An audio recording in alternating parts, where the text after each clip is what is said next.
Breaking news చూస్తున్నాం. భారత బ్యాంకులకు వేల కోట్ల రూపాయలు రుణాలు ఎగ్గొట్టి తప్పించుకుని తిరుగుతున్న పిఎన్బి కుంభకోణం నిందితుడు వజ్రాల వ్యాపారి నీరవ్ మోడీ ఆచూకీ ఎట్టకేలకు లభ్యమైంది. 16 నెలల తర్వాత నీరవ్ మోదీ ఆచూకీ దొరికింది. లండన్లో నీరవ్ మోదీ స్వేచ్ఛగా తిరుగుతున్నాడు. టెలిగ్రాఫ్ పత్రిక పేపర్కు నీరవ్ మోదీ దృశ్యాలు చిక్కాయి.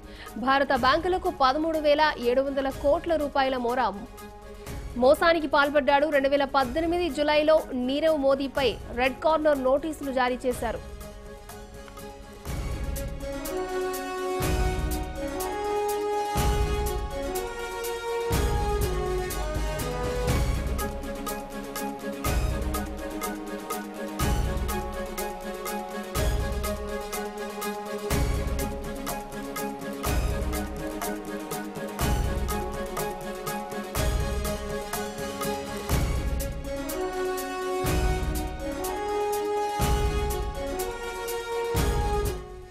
భారత బ్యాంకులకు వేల కోట్ల రూపాయలు రుణాలు ఎగ్గొట్టి తప్పించుకుని తిరుగుతున్న పిఎన్బి కుంభకోణం నిందితుడు వజ్రాల వ్యాపారి నీరవ్ మోదీ ఆచూకీ ఎట్టకేలకు లభ్యమైంది. 16 నెలల తర్వాత నీరవ్ మోదీ ఆచూకీ దొరికింది.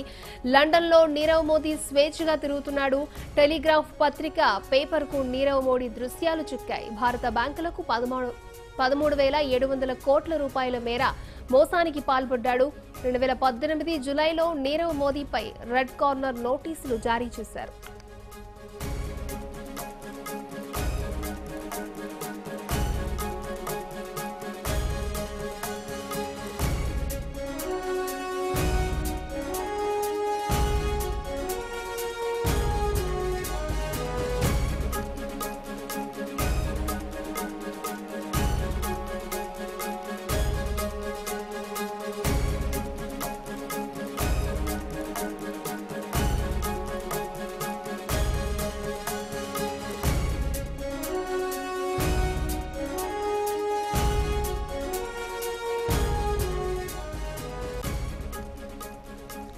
ఇదే అంశానికి సంబంధించి మరిన్ని వివరాలు మా ప్రతినిధి రమేష్ అందిస్తారు. రమేష్, చెప్పండి, 16 నెలల తర్వాత నీరవ్ మోదీ దృశ్యాలను మనం ఇప్పుడు చూస్తున్నాం. దీనికి సంబంధించి మీ దగ్గర ఉన్న updates. Thank you Akshaya. Punjab national bank కు కుంచుటోపి పెట్టిన విదేశాల్లో తలదాచుకుంటున్న ఆర్థిక నేరగాడు నీరవ్ మోడీ మటుకం ఎట్టేళ్లకు స్వేచ్ఛగా లండన్ లో తిరుగుతున్నట్టు ఒక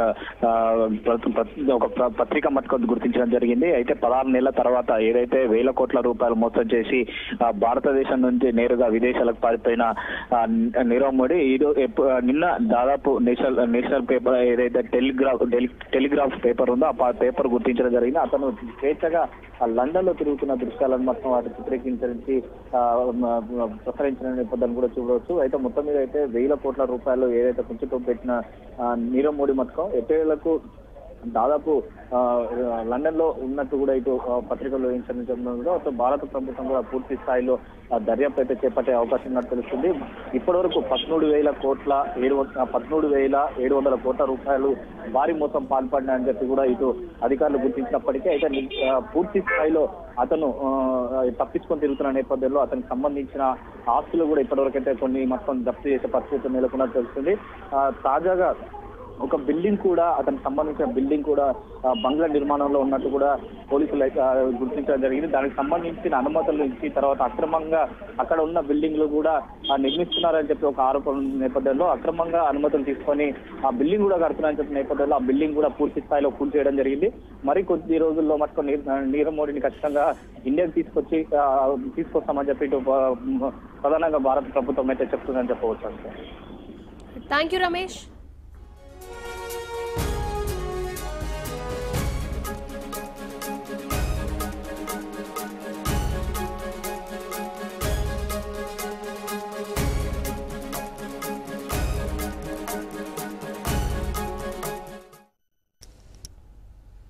మరి